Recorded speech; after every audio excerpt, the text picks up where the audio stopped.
Ya. Bien, vamos a continuar con las clases. Ya hemos terminado ya todo lo que era la farmacología neoplásica. Hemos hecho todo lo que era desinfectantes, antisépticos, todo eso como una pequeña introducción. Ahora vamos a entrar al tema de fondo, que son los antibióticos, ¿de acuerdo? Todo lo que es antibióticos, todas las familias de antibióticos, todo lo que hacen y todo eso, ¿no? Bien, vamos a empezar ya, pero antes de entrar así de fondo con lo que son las drogas, se necesita, ¿no?, que se tenga una cierto recuerdo de lo que es la estructura de las bacterias. En especial vamos a empezar con la primera parte, que son los betalactámicos, que son los que actúan a nivel de la pared celular. A nivel de la pared celular, betalactámicos tenemos 4 grupos. Tenemos las penicilinas, tenemos las cefalosporinas, los monobactámicos y los carbapenos. Son 4 grupos que van a todo nivel de la pared celular. Y vamos a empezar con eso. Por eso es necesario hacer un pequeño recuerdo de todo lo que es la pared celular, todo lo que es la bacteria, ¿no? Es una bacteria, ¿no es cierto? Tiene su aparato genético, tiene su citoplasma, sus ribosomas, sus plásmidos, sus iris, su flagelo, su pared celular y su cápsula. Gracias a una coloración, ¿no?, que ustedes ya lo han hecho en microbiología, que es la coloración gran positivos, gran negativos, se ha logrado diferenciar estas bacterias, se ha clasificado estas bacterias en gran positivas y gran negativas. Vamos a empezar por las bacterias gran positivas. Las bacterias gran positivas son las que se tiñen de violeta, ¿no?, con la coloración de gran oscuro de violeta. Se están químicamente íntimamente ligadas a la estructura de la envoltura celular porque refleja un tipo natural de organización bacteriana. Estas bacterias gram positivas se van a caracterizar por tener una pared celular formada por el glicopéptido, que es casi toda la pared celular de la bacteria. O sea, hablar de una pared celular de una bacteria gram positiva es como hablar de glicopéptido, ¿no? Las bacterias gram positivas se caracterizan por ser gruesas, gruesas. El glucopéptido es el que da el grosor, unas paredes bien gruesas. Tienen varias capas el glucopéptido, ahorita vamos a ver. Está compuesta principalmente por el péptido glicano, lo que les dije, ¿no?, en grandes cantidades de ácido teitoico. Polímeros de glicerol y ribosol acoplados a grupos fosfato. Los ácidos teitoicos pueden encontrarse unidos por el péptido glicano o la membrana plasmática. En último caso ya no se denominan ácidos teitoicos, sino pasan a ser ácidos lipoteitoicos. Entonces el péptido glicano, como les digo, es el que le va a dar toda la estructura a la pared de las bacterias gram positivas, ¿ya? Pero aparte de ese péptido glicano también hay otras estructuras como los ácidos teitoicos. Hay aminoácidos como la glicina, hay la alanina, el glutamato también. Ahí está la bacteria gram positiva, ¿no? Acá está el péptido glicano, ¿no?, lo que les dije, que es el más grueso de toditos. Acá están proteínas asociadas al péptido glicano. Acá está el ácido teitoico, ¿de acuerdo? Este es el ácido teitoico. Polisacáridos, membrana citoplasmática abajo, ¿de acuerdo? O sea, la membrana citoplasmática es el péptido glicano, por eso, ¿no? Aquí abajo está el citoplasma, obviamente. El péptido glicano es bien grueso, y ahí lo tienen que ver. Eso es lo que la caracteriza a la bacteria gram positiva. Dice que tiene como 40 láminas, capas, este péptido glicano. Es una cosa muy gruesa, no muy grande. Péptido glicano es el componente principal de la pared celular de procariotas. Es un polímero de gran tamaño. Está compuesto por dos estructuras químicas, ¿ya? La N-acetilglucosamina y el N-acetilmurámico. Esos son los componentes del péptido glicano. Están unidos por enlace beta 1-4, ¿de acuerdo? Esas cosas, la acetilglucosamina y el ácido acetilmurámico están unidos por esos enlaces péptidos beta 1-4. Además contiene varios tipos de aminoácidos, lo que les dije. No solamente es el péptido glicano, también hay ácido glutámico, alanina y mesodiamonopirémico. Funciones. ¿Qué funciones tiene el péptido glicano? Ustedes saben que la vida se originó en el agua, no es la teoría. Las bacterias aparecieron en el agua. Y en el cuerpo humano, en cualquier organismo, la mayor cantidad que lo conforma es agua. Entonces el péptido glicano sirve para soportar presiones, ¿ya? Presiones osmóticas, altas presiones, hasta 30 atmósferas dice que puede soportar el péptido glicano. Son presiones sorprendentes. Por eso esos beta-lactámicos, cuando destrozan el péptido glicano, la bacteria explota, porque ya no tiene cubierta para que la proteja de los cambios de presión. ¿De acuerdo? Su papel principal es mantener la forma de la célula, la forma y mantener la estabilidad osmótica, lo que les dije, las presiones, todo lo que es osmosis típica de casi todas las bacterias. Acá están, ¿no?, los componentes del péptido glicano, lo que les dije. N-acetilglucosamina, acá está su fórmula, ¿de acuerdo? Y acá está N-acetilmurámico. Ese péptido glicano también se le llama mureína, ¿de acuerdo? Si quieren llamar de otra manera. Entonces ahí ven los dos componentes, ¿no? N-acetilglucosamina y la N-acetilmurámico. Unidos, como les dije, enlace beta 1,4, los dos, ¿no es cierto? Ese es el componente del péptido glicano. Y acá están los aminoácidos, lo que les dije, no solamente son estas dos cosas, también está formado por aminoácidos, como les dije, la alanina, ácido glutámico, y la alanina, lo que les dije.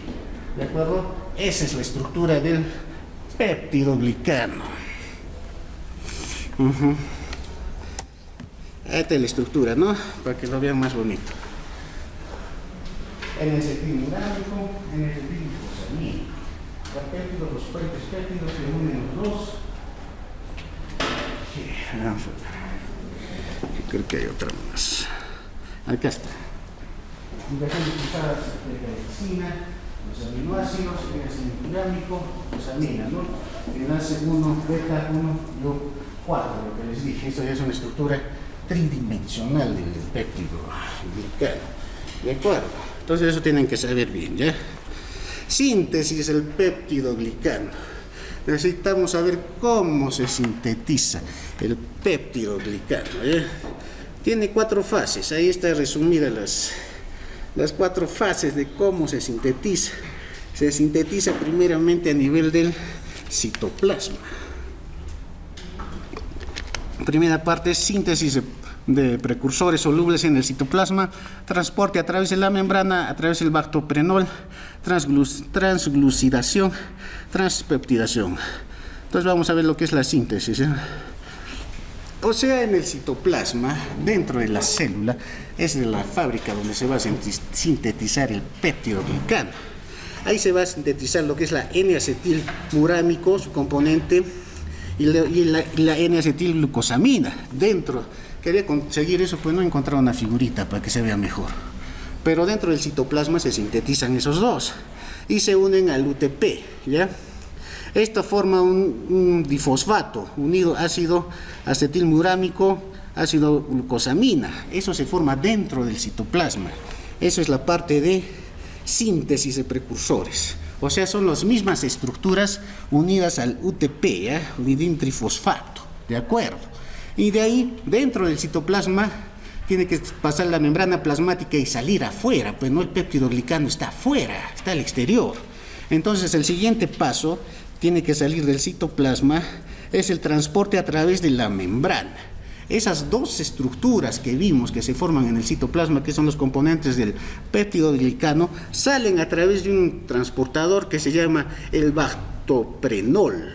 El bactoprenol es el que hace salir ya hacia afuera. Ocurren así, el bactoprenol actúa como una molécula transportadora, o sea, los lleva afuera esos dos.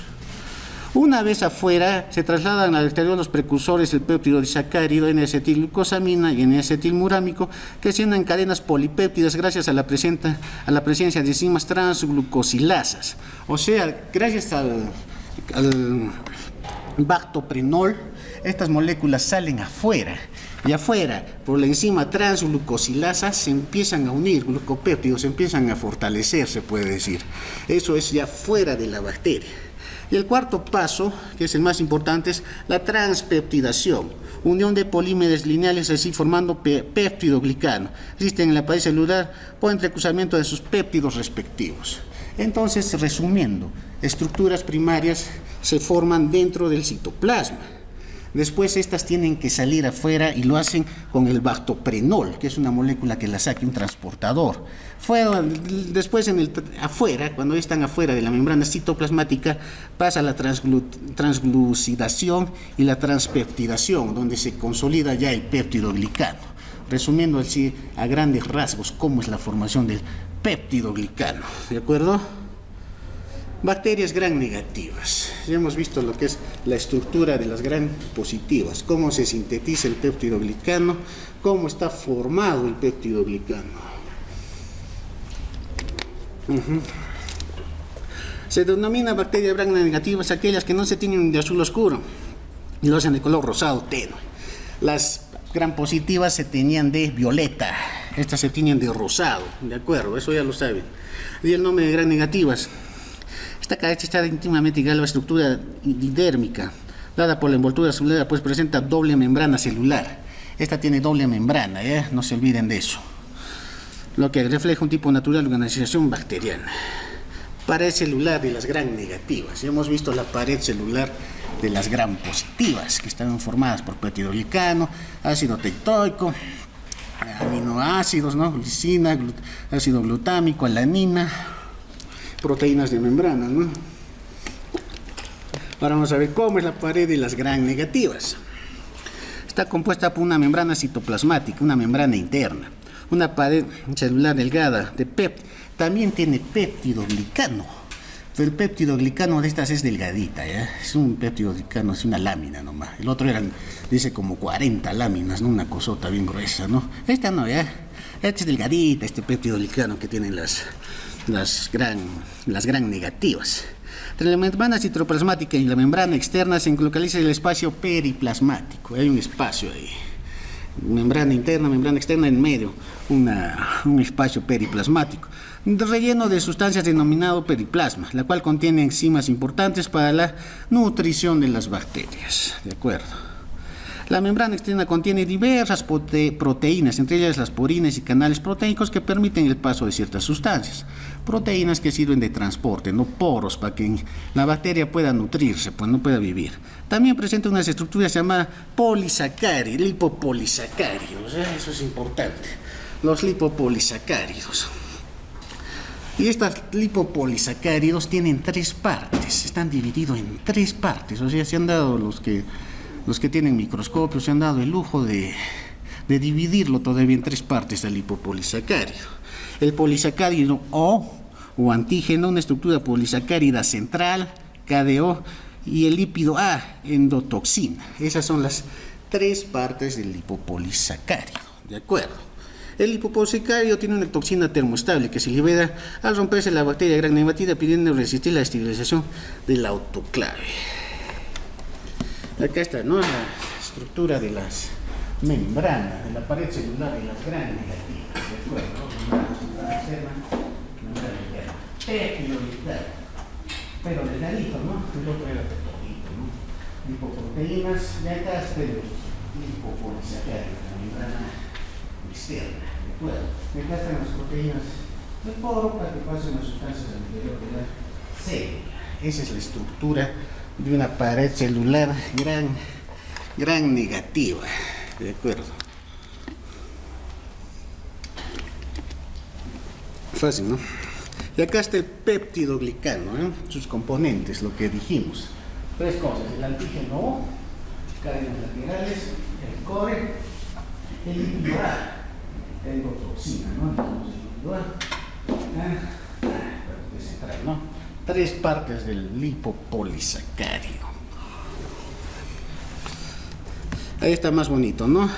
El antígeno, el core y el lípido A, ¿no es cierto? Ahí está más bonita la estructura del lipopolisacárido.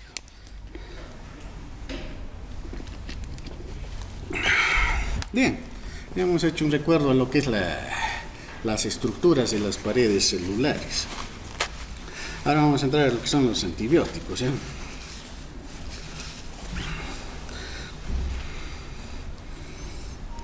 El término antibiótico fue acuñado por Waxman, que lo definió como toda sustancia química derivada o producida por microorganismos que tienen la capacidad a bajas concentraciones de inhibir el desarrollo o destruir las bacterias u otros microorganismos. Eso es un antibiótico. Destruir microorganismos. Antibióticos, está la historia de los antibióticos, ¿no? Desde el año 1877, Pasteur y George reconocen que algunos productos bacterianos pueden ser deleterios para otras bacterias. Ruth aisló una sustancia en el tubo de ensayo capaz de destruir gérmenes del cólera y la difteria. En 1909, Parwood Ehrlich descubrió el primer fármaco dirigido contra un patógeno específico, Salvarsan, un tratamiento para la sífilis. Acá es la clave, ¿ya? En el año 1928 es donde Fleming, ¿no? Alexander Fleming descubre la penicilina en cultivos de hongos. Desde ahí es donde ya se puede decir que empieza la era de los antibióticos. ¿De acuerdo? ¿Cómo así lo descubre Fleming? Fleming era un microbiólogo, ¿no? Un científico que trabajaba con hongos, hacía sus cultivos. Y dice que un día se olvidó de sus cultivos y se llenaron de hongos. Entonces vio que las bacterias morían, las que estaban alrededor del hongo, Penicillium, y las mataba. Entonces, ¿cuál es el chiste del antibiótico? Desde más antes ya se trataba de estudiar sustancias que maten antibióticos, que maten microbios, ¿no? Microorganismos. Pues el problema es que las sustancias que se investigaban, aparte de matar los microbios, mataban a todo el ser vivo, ¿no es cierto? Entonces, ¿cómo hacer que maten microbios sin que maten pues, el ser vivo, ¿no? Ahí era el problema. Se practicaba con varias cosas. Pero Fleming es el que descubrió que esa sustancia que secretaba ese hongo mataba bacterias, pero era inocuo para los organismos. Ya tenía selectividad por las bacterias y casi no le hacía nada a los organismos vivos. Desde ahí empezó la era de los antibióticos. En 1936 salieron las sulfas, es un tipo de antibióticos que los vamos a ver. En 1941, primer uso de las penicilinas, ¿no? Ustedes saben qué pasaba en 1941, ¿no? ¿Qué pasaba? La Segunda Guerra Mundial, de acuerdo. Esa guerra fue de... si supiesen todas las cosas que hicieron, ¿no? En la Segunda Guerra, las barbaridades que han hecho ahí. Por ejemplo, en la Segunda Guerra Mundial, ¿no? Leí en una parte escuché en una parte, creo, que los soldados, las balas, sé que las embadurnaban con excrementos, cosa que disparaban, le caía a alguien en el brazo, no lo mataba la bala, lo mataba la infección, ¿no es cierto? Entonces, por eso empezaron a usarse con bastante fuerza las sulfas, las penicilinas. Aparte de esos antibióticos también entraron los opioides para el dolor, ¿no? Tremendo dolor que te meten un balazo, que te estalle una granada, entraron los opioides, la morfina también, ¿no? O sea, se desarrollaron bastante ahí los medicamentos en eso de la guerra, ¿de acuerdo? Ahí es donde fue la prueba de fuego, se puede decir, para esos antibióticos, para las penicilinas, para las sulfas, ¿no? Entre 1945 y 48 se descubre el cloranfenicol, es un bacteriostático de amplio espectro, muy tóxico, ya lo vamos a ver también, el que se usa para la tifoidea más que todo, la clortetraciclina y la streptomicina, ¿ya? Acá está, ¿no? La historia de los antibióticos, resumidita. 1936 dijimos, ¿qué pasaba en 1936 en el mundo? Ya que no sepan eso. Justo coincide con la fecha todavía. La Guerra Civil Española en el año 1936. Ahí se desarrollaron las sulfas, ¿de acuerdo? 1940 a 1950. Ya desde el 28 ya estaban las penicilinas, pero acá es como les digo, fue su prueba de fuego, ¿no?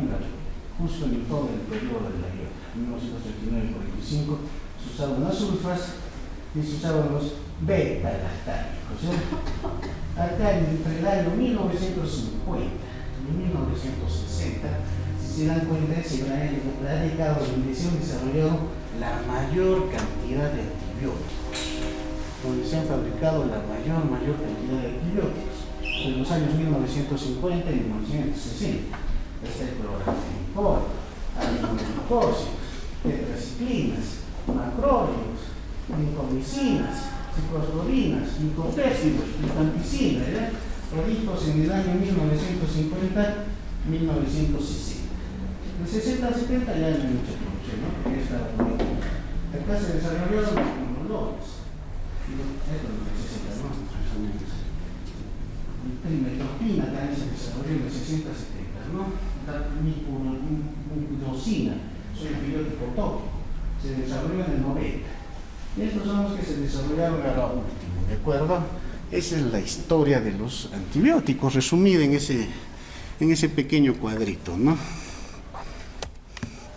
Ya, ¿qué características deben tener los antibióticos? ¿Qué deben tener? ¿Qué los diferencia de los demás? Deben tener toxicidad selectiva, ya les dije, toxicidad para las bacterias, no para los organismos, no para los seres, ¿no? Acción bactericida, deben matar bacterias. Por lo general se busca que no busquen resistencia, que no generen resistencia, pero lamentablemente eso es una utopía, se puede decir, ¿ya? Porque paran desarrollando resistencia a las bacterias, y rápido, ¿eh? Permanecer estables en los líquidos corporales y tener un largo periodo de actividad. Esa es la otra característica, o sea que no se degraden rápido, que permanezcan en los tejidos, que permanezcan dentro del cuerpo para ejercer su actividad, ¿no? Ser solubles en humores y tejidos, o sea que se dispersen en todo el cuerpo. No inducir respuesta alérgica al huésped, que no sean alérgicos, pues, ¿no? Que no desencadenen shock anafiláctico, estas cosas, ¿no? Tener un aspecto de acción limitada, ¿de acuerdo? Estas son las características que deben tener los antibióticos. Postulados de Ehrlich. Un antimicrobiano debe ser muy activo frente a microorganismos, fácilmente absorbible por el cuerpo, debe absorberse por el cuerpo. Activo en presencia de tejidos o fluidos corporales, ya vimos casi igual que el otro, ¿no? Bajo grado de toxicidad, alto índice terapéutico. No induce desarrollo de resistencia, parecido al otro, ¿no? Clasificación de los antimicrobianos. Hemos visto las características, la historia. Hay varias maneras de clasificar a los antibióticos, ¿eh? Ya, esto vimos ayer, ¿no? No me van a disculpar la diapositiva, ¿eh? Hemos visto ayer lo que eran desinfectantes, que se le aplican a sustancias inanimadas, ¿no? Las cuestiones quirúrgicas. Los sanitantes se aplican en sistemas inanimados disminuyendo la carga microbiana. Antisépticos se usan pero tópicamente en la piel, ¿no? Vimos el isodín, el alcohol, todo eso, ¿no? Antimicrobianos y uso sistémico. Estos más bien ya son para que entren dentro del cuerpo, en otras palabras, ¿ya? Para que ejerzan su acción dentro del cuerpo, dentro de los fluidos, dentro de los tejidos. Mientras que los antisépticos eran vía tópica, ¿no? Para afuera nomás. Estos ya son para adentro, ¿ya? Para dentro del cuerpo. ¿Ya? Hay antibióticos también vía tópica, pero por lo general todos son por vía sistémica, que entran al cuerpo, ¿ya? Clasificación de antibióticos: por su origen, por su efecto, por su espectro de actividad, por su estructura química, por su mecanismo de acción. Esas son las características para clasificarlos. Clasificación de los antibióticos por su origen. ¿Cómo se clasifican los antibióticos por su origen? Naturales o biológicos, la penicilina, ya vimos, ¿no? Un antibiótico natural que sale de un hongo, ¿de acuerdo? El cloranfenicol también se sintetiza de otro hongo. Semisintéticos, obtenidos por modificaciones químicas de antibióticos naturales, la ampicilina. Ahora ya el cloranfenicol, penicilina, ya no se requiere mucho del hongo, ya con la tecnología de ingeniería genética, recombinación de ADN, ya se puede prescindir del hongo, se puede decir, ¿no? Pero así, legalmente se deben sintetizar de esos hongos, ¿ya? La ampicilina es una penicilina también, pero modificada, o sea, una penicilina que se generó por el hongo, pero la modificaron en el laboratorio y se ha vuelto en una penicilina de amplio espectro. Eso vamos a ver después, ya está modificada. Amoxicilina, ampicilina, son modificadas de amplio espectro, porque las penicilinas por lo general solo cogen gram positivos, así las salidas del honguito, ¿no? Pero como las han modificado en laboratorios, esas ampicilinas, amoxicilinas ya son de amplio espectro, ¿ya? Las sintéticas, generadas mediante síntesis química, las sulfas, ¿ya? Entonces ya saben, por su origen naturales, semisintéticos y sintéticos. Por su efecto, Esto sí grábense bien, bactericida, bacteriostático, esa es la clasificación. Lo van a escuchar toda su vida eso.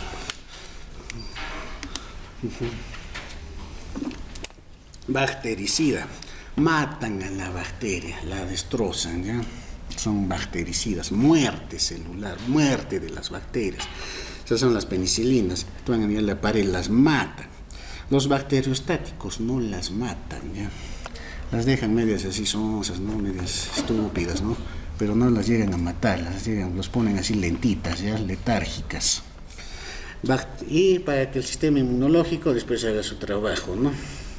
Bactericidas, beta-lactámicos, aminoglucósidos, quinolonas, glucopéptidos, polimicinas, bacteriostáticos, tetraciclinas, macrólicos, fenicoles, azúcares complejos, sulfanamidas, trimetropina, ¿de acuerdo?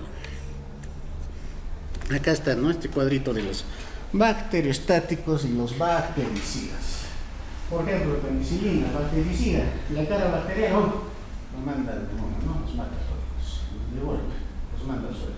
Bacteriostático, esta es la curva normal de crecimiento, pero acá con bactericidas, el suelo. Bacteriostáticos, no llegan arriba, se mantienen así, no llegan a matar a las bacterias, pero si se dan cuenta no se reproducen, ya no tienen esa velocidad de reproducción. ¿De acuerdo?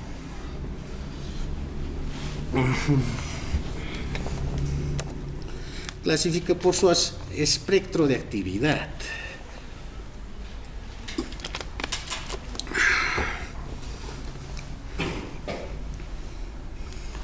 De amplio, actúan sobre un gran número de especies de microorganismos. Amplio espectro, te cogen todito, ¿ya? Te cogen bacilos, espiroquetas, gram positivos, gran negativos, aerobios, anaerobios. Te barre todito, ¿ya? Los de amplio espectro. De aspecto intermedio, actúan sobre un número limitado de microorganismos, ¿ya? Macrólidos. Y los de reducido, actúan sobre un pequeño número de especies de microorganismos. Por ejemplo, solo me actúan sobre gram positivos, digamos, ¿no? En el caso de penicilinas. Por ejemplo, me actúan sobre negativos, aminoglucósidos, ¿no? Eso es espectro reducido, ¿de acuerdo? En el de arriba, por ejemplo, amplio, tetraciclinas, imepenen, meropenen, eso, te barren todito, ¿no? Listo. Por su estructura química. Beta-lactámicos, penicilinas, cefalosporinas, aminoglucósidos, indamicinas, son más, solamente acá son unos cuantos nombrecitos, macrólidos, eritromicina, acetromicina, glucopéptidos, vancomicina, glucoplanina, tetraciclina, tetraciclina, sulfamidas, sulfamidacina, quinolonas, fluoxacinos, ciclofluoxacino, anfenicoles, cloramfenicol, azúcares complejos, lincomicina, clindamicina, rifampicina, esos son tuberculosos, ¿no? Pero también cogen otro tipo de gérmenes, no solo es la tuberculosis, polipéptidos, polimicina, leminopirimidines, metropinpirimidamina, ¿de acuerdo? Ese es otro tipo de clasificación. Se darán cuenta que son bastantes. Menos mal que no doy examen de eso. A ver, sigamos. Clasificación de los antibióticos por su mecanismo de acción. Inhiben la síntesis de la pared bacteriana, esto hemos visto, ¿no? Inhiben la síntesis de proteínas, inhiben el metabolismo de ácidos nucleicos, inhiben la síntesis de ácido fólico. Inhiben la síntesis de la pared, ya hemos visto, ¿no? Los beta-lactámicos, penicilinas, cefalosporinas, carbapenos. Sobre la membrana, esto de la membrana celular, también estos actúan como antibióticos, nistatina, polimixina, pero más son antifúngicos. En la parte de hongos, cuando veamos antifúngicos, fármacos contra los hongos, ahí vamos a ver más al detalle esto, ¿ya? De la nistatina, del polimixina, ¿de acuerdo? Inhiben la síntesis de proteínas a nivel del ribosoma. El ribosoma tiene dos unidades, ustedes saben, 30 y 50S. Hay unos que van a actuar a nivel de la 30 y otros a nivel de la 50S, ¿de acuerdo? Eso lo vamos a ver después. Funciones unidades ribosomas, cloranfenicol, tetraciclinas, inhiben el metabolismo de ácidos nucleicos. inhiben la R-polimerasa, rifampicina, inhiben las topoisomerasas. Ayer les dije eso, no había topoisomerasas para antineoplásicos. Acá también hay otros antibióticos que inhiben topoisomerasa, que son las quinolonas. Y inhiben el ácido fólico, les dije también, ¿no?, que estudien ácido fólico, porque acá de nuevo lo vamos a volver a ver al ácido fólico. ¿Y cuál es? Tripenoprina y sulfanamidas, ¿de acuerdo? O sea, es otro tipo de clasificación. Acá está por su mecanismo de acción, ¿no?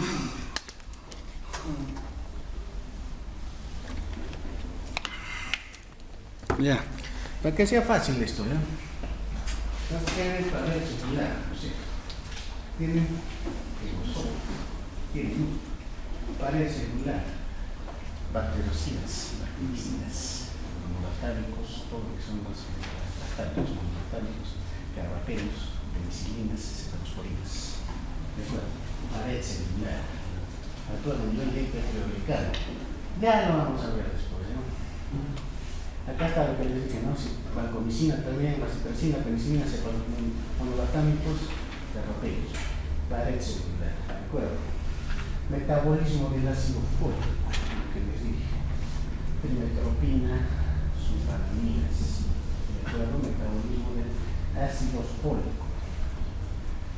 ADN, grasa, topoisomerasas, quinolonas. Esto es el núcleo, se puede decir. Si la pared esto es en el núcleo.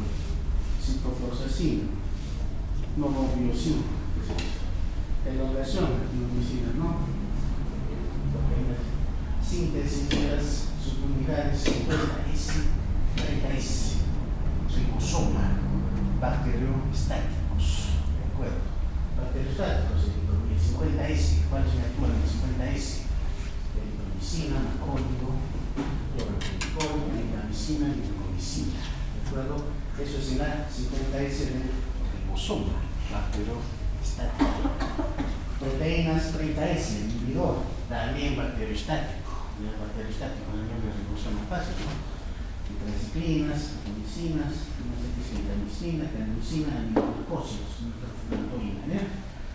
Listo. Esto para que no se olviden, ¿no? Se actúan en 3 niveles: pared celular, ribosoma, núcleo y metabolismo del ácido fólico. Y esos 4, ¿ya? Fácil, ¿no? Al nivel de la pared celular, bactericidas. A nivel de ribosoma, bacteriostáticos. ¿De acuerdo? Para que no se olviden, ¿ya? Antibióticos inhiben. Ahora ya entramos a los que inhiben la síntesis de la pared bacteriana. Ya vamos viendo por partes. La pared bacteriana es una estructura rígida que permite a las bacterias soportar las presiones osmóticas, ya lo hemos dicho hace un rato, ¿no? Los cambios de presión que se desarrollan en su interior sin que produzca lisis de la misma. La separación conduce a que el anillo beta-lactámico se rompa y la bacteria se destruye. Ahorita vamos a ver eso. Uy, acá había una figurita, no ha salido. Ya pues ni modo. Tienen su estructura un anillo, era esto, que a ver, lo tengo acá. Ah, ya está, ¿no? Ha aparecido. Qué bien. Tiene su estructura un anillo beta-lactámico. En esta formación por 3 átomos de carbono y un átomo de nitrógeno. Este es el beta-lactámico común a todos, ¿no? El anillo beta-lactámico. ¿De acuerdo? Ese es el anillo beta-lactámico, que lo tienen los beta-lactámicos, obviamente, tienen su nombre. Penicilinas, cefalosporinas, carbapenos, ¿no? Monolactámicos. Este es el anillo beta-lactámico, que es común a todos. Penicilinas, clavamas, cefalosporinas, monobactamas, carbapenos, ¿no? Beta-lactámicos, mecanismo de acción.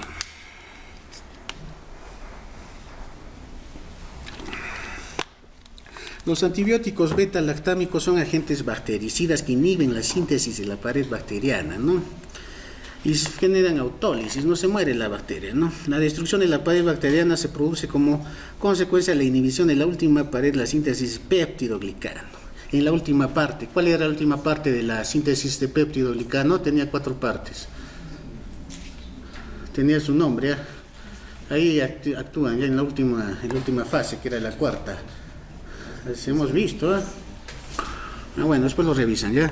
De este modo la pared queda debilitada y puede romperse por la presión osmótica intracelular. Como soporta gran parte de la presión osmótica de dentro de la bacteria, se rompe, pues, ¿no?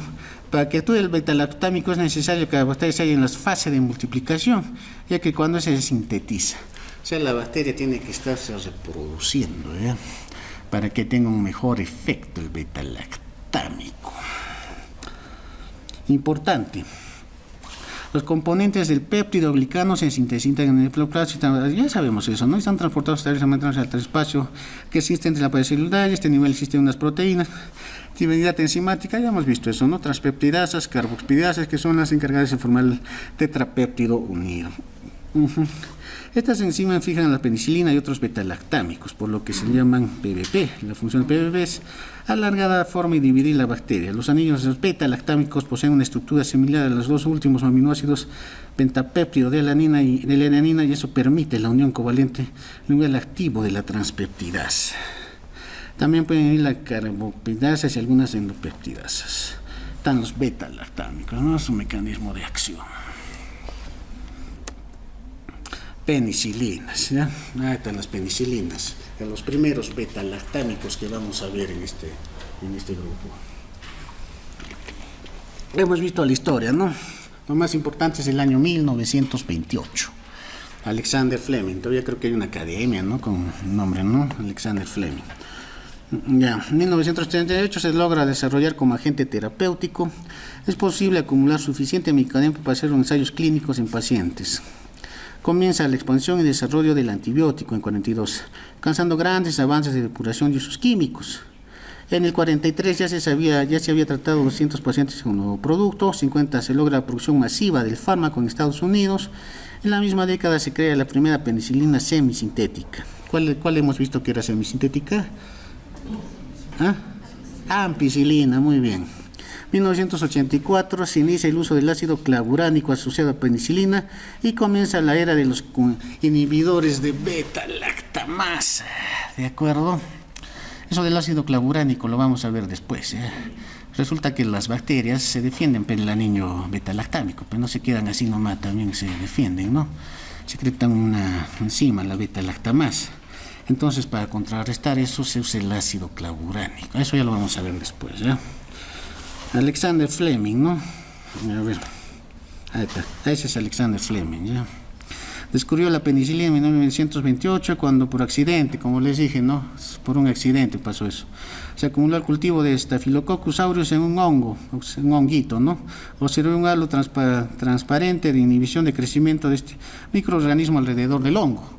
Todas las bacterias que estaban alrededor del hongo se morían, en otras palabras, ¿eh? Fleming reconoció la importancia de trabajar con el metabolismo que produjo el hongo para controlar las infecciones causadas por bacterias.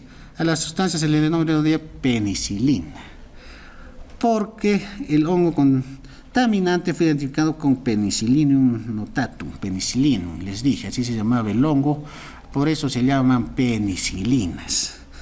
La penicilina llegó a ser rápidamente la droga milagrosa, la cual salvó millones de vidas. Y hasta la actualidad se siguen usando las penicilinas, a pesar de que hayan hecho resistencia a muchos gérmenes, pero todavía siguen usándose, ¿ya? Y tienen para rato todavía. Este el hongo, ¿no? Penicillium notatum. En 1958 se inicia la era de los antibióticos, es que cuando les dije, ¿no? Cuando recién en serio empezó la cosa. Con el descubrimiento occidental de penicilina, en primer ensayo, preparación... Uy, ay, ¿qué pasó ahí? No salió la diapositiva. A ver. No, acá está, ¿no? Ahí está. Penicilinas, antibiótico derivado del hongo Penicillium notatum, ¿no? Actúa matando a las bacterias, inhibiendo su crecimiento. Se trata de un antibiótico bactericida, lo que les dije. Solo puede destruir a los organismos que están creciendo, multiplicándose, no los que están en estado latente. La estructura química de las penicilinas, ahí la tienen, ¿no? El anillo beta-lactámico. Se divide en condensación de los aminoácidos. Se divide de dos aminoácidos, de la cisteína y de la valina. El núcleo activo es el ácido 6-aminopenicilínico, constituido por una estructura beta-lactámica, ¿de acuerdo? Tiazolicina anilladas, lo cual se une a una cadena lateral variable R. Esa es la cadena R, ¿no? Anillo beta-lactámico, cadena la R, cisteína, valina. De acuerdo, estructura de la penicilina. Clasificación, ahora vamos a ver clasificación de las penicilinas, ya, porque son un montón también, se las han clasificado. De acuerdo, clasificación según su origen. Hoy esto está un poco bravo, ¿verdad? Penicilinas naturales, penicilinas resistentes a penicilinasa, penicilinas de espectro ampliado, lo que les dije, penicilinas inhibidores de las beta-lactamasas, el ácido clavuránico, lo que les dije, ¿no es cierto? En las penicilinas naturales, acá estas son las más usadas, ¿ya? Las que van a estar usando son en inyectables. La penicilina G cristalina sódica y la penicilina G cristalínica potásica. De acción lenta, penicilina porcaínica, clemizol, benzatina. Las penicilinas G cristalina sódica y rápida tienen tiempo de vida medio un poco corto, por eso cada 4 horas si vas a usar esta penicilina tienes que hospitalizar al paciente, ponerle una vía, porque tienes que estarle dando cada 4, cada 6 horas le tienes que estar administrando. Su tiempo de vida corto es un poco corto, ¿no? Redundando la palabra. De acción lenta, estas ya son de acción lenta, esto es para ponerse un día, al día siguiente regresa, ¿no?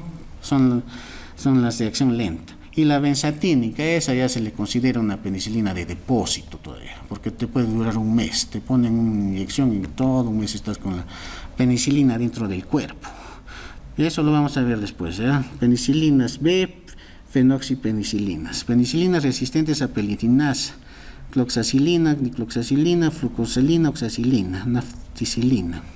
Penicilinas de espectro ampliado, lo que les dije, han modificado las penicilinas naturales que solo cogían gram positivos y ahora ya cogen gram negativos. Ahí tenemos estos fármacos que todos los conocen, ¿no? Ampicilina, amoxicilina, ciclacilina, epiciclina y etacilina, ¿no? Penicilinas antiseudomonas, ahí hablamos de la pseudomonas, que era una bacteria muy resistente, ¿eh? Las pseudomonas tienen que usar un tipo especial de penicilina porque les dije que era una bacteria bien resistente. También puede cogerla a las quinolonas, a la pseudomona. Y estas penicilinas antiseudomonas, se puede decirles así, especiales, son las carboxipenicilinas de 4ª generación, ureidinpenicilinas de 5ª generación, hasta de 6ª generación, ¿no? Es un germen muy agresivo. Penicilinas inhibidores de las beta-lactamasas. Son las mismas penicilinas sintéticas o semisintéticas que solamente les han agregado un componente para luchar contra la beta-lactamasa del estreptococo, estafilococo. ¿De acuerdo? A la ampicilina, por ejemplo, se le ha agregado sulbactam.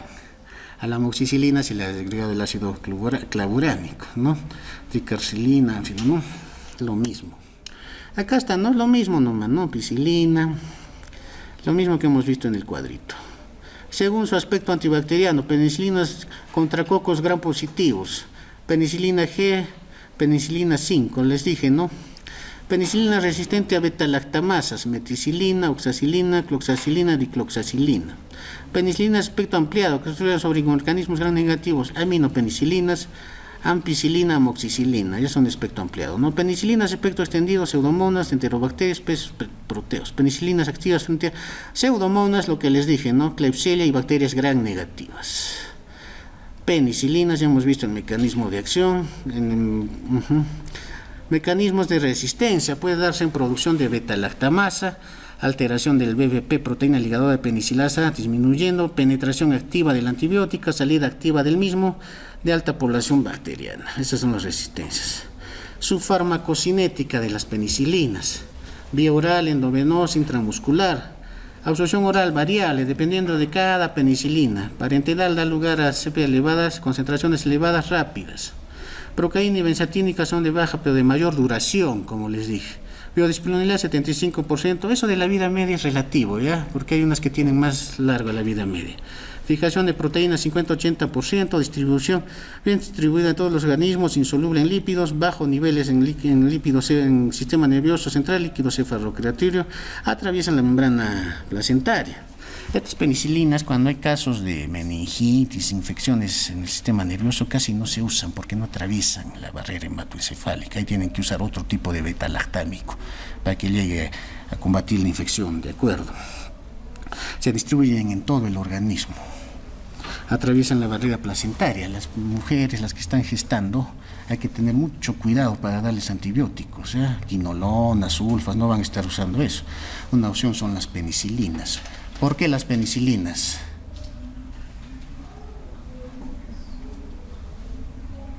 Porque actúan en pared celular. ¿Pero acaso el ser humano tiene pared? Si la tiene sus componentes de las bacterias.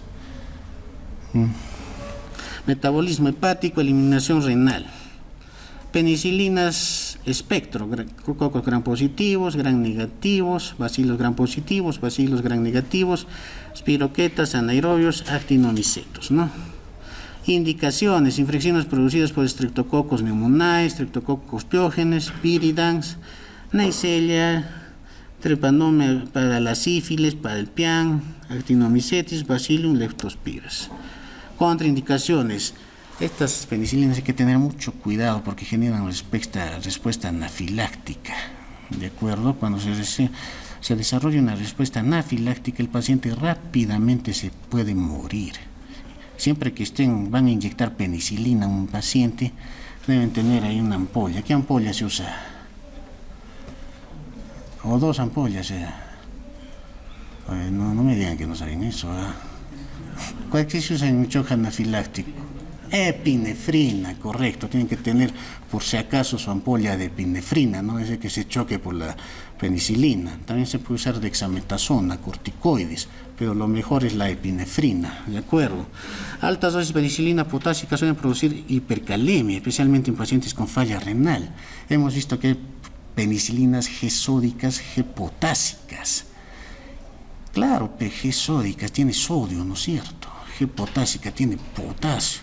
Entonces es un sujeto que está mal del riñón, no depura bien el potasio, ¿no? Entonces tengo que tener cuidado, no vaya a ser que le produzca una hipercalemia.